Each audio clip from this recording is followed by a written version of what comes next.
Make sure you stay tuned to the end. We'll talk about 2 common mistakes people make that can cost you thousands of dollars.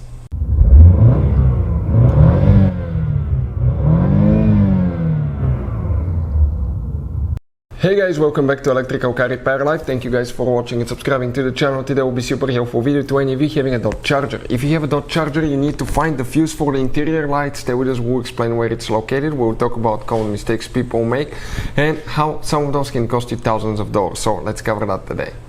Before we start, let me just tell you a little bit about us, guys. Every single car we get here at the garage, we try to make at least 200 to 300 free repair videos. Why we do that? Because our mission at the shop is to save you as much money as we can. All we need in return, please subscribe to the channel, like the video, that way we can keep making these free videos. And if you guys want to buy any parts, tools for your Dodge or any vehicle, you want to get them at a good price, quick shipping, check out the link in the description of the video below. That's where we get all our tools and supplies from. So let's continue now. So what we have specifically here, this is a V6, guys, but even if you have a V6, V8 Dodge Charger, it will work about the same.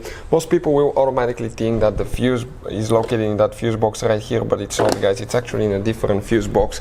Now, before we continue, in some cases, if you replace the fuse and you still have problems, guys, there could be something else. And let me tell you now, you may need to reset the actually the body control module and the modules in your Dodge Charger.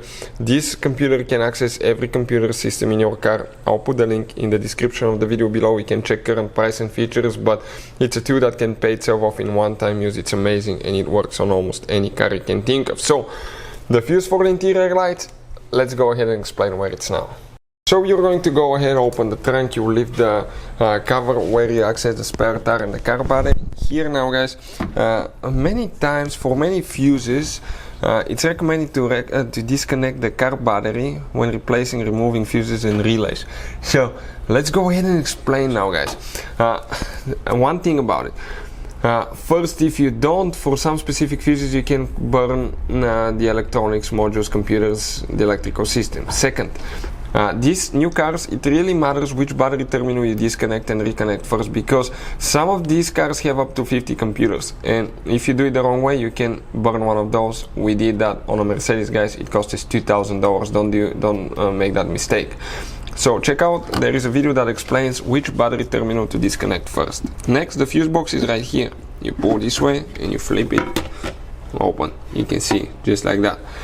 Now, guys, let's talk about that here. Why it's super important to test fuses and relays? Because sometimes you cannot clearly see that the fuses are burnt, and if they're not really visible, guys, you may think you have a really good fuse, but it's actually a bad fuse. You put it back in, you start spending time, money to fix that problem, and you didn't have to do that. All you had to do is test the fuse. So we'll put a link to a special video that will teach you how to test fuses, relays, and where to buy cheap fuses and relays from. The interior lights fuse is starting from the left side. Even if you have a missing one, you still count it. 1, 2, 3, 4, 5, 6, 7, guys. We're talking about that fuse. Number 7 from left to right, but it's known as fuse number 8, F8. So we'll go ahead and pull it out. If you need to buy replacement fuses, we'll share the link in the description of the video below, and you can see where we bought ours from. You get the new one, you push it in. Pretty simple, guys. Hopefully the video will be helpful. Thank you for watching. See you next time.